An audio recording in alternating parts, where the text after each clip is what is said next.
We're continuing our discussion of how we set up this tree control in the first place. So we've just defined the filter for city, and as you can see here, this filter not only includes the filter at this level, which is city equals build city, but it also includes the filter from the previous level, which is the state. So this build state region over there refers to the field in the grid, and build state region over there in curly brackets refers to the value that is read from the tree control.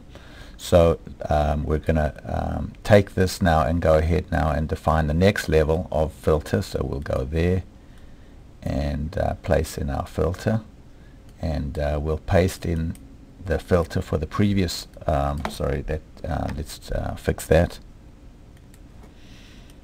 Okay, so there's the filter from the previous level, and now let's just add in the filter for this part of for this level of the tree. So we'll go there and say and then last name equals quote quote, and then paste in the placeholder over there. So click OK, and then click OK, and then next let's go here and set some settings.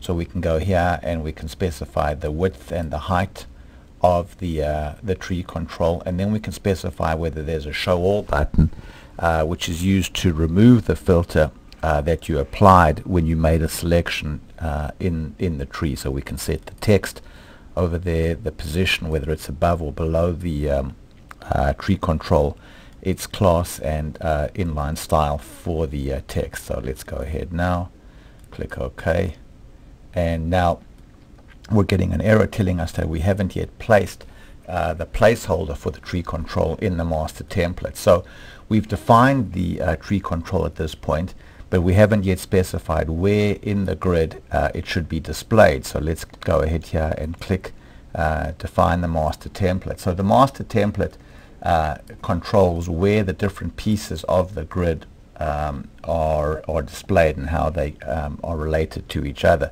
And the master template is optional. You don't have to have a master template for a grid. You could control the layout of the different pieces in the A5W page when you place the grid on the A5W page. However, if you're using the Tree-control Navigator, then you have to use a master template.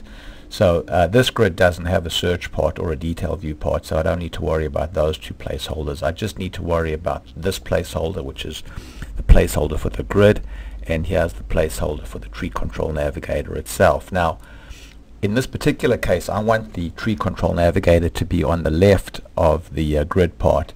So in order to do that, I would need to use a table control that has two columns. And since that's a common requirement, we can just go ahead here and press that button, and it basically writes the HTML for us. So you can see we have a table here with two columns. The placeholder for the Tree Control Navigator is here on the left, and then on the right we have the grid part. So let's go ahead now and then click OK, and then OK, and save it now, and then go ahead and run it. So you can see here's our Tree Control Navigator, here's our Show All link. If we go there and click Massachusetts, then click on Show All, you can see basically we go back to all of the records, and there's no current selection inside the tree control. So that's a quick summary of how you insert a tree control into a grid component. And finally, I'd just like to discuss some of the advanced options over here. So you can see when I bring up the editor, I can also switch from simple query. I can go here and click convert, and what that does is it converts each level of the grid to a completely independent query.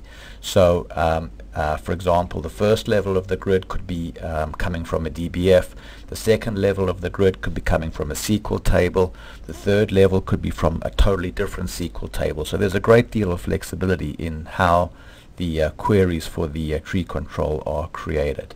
Thank you very much.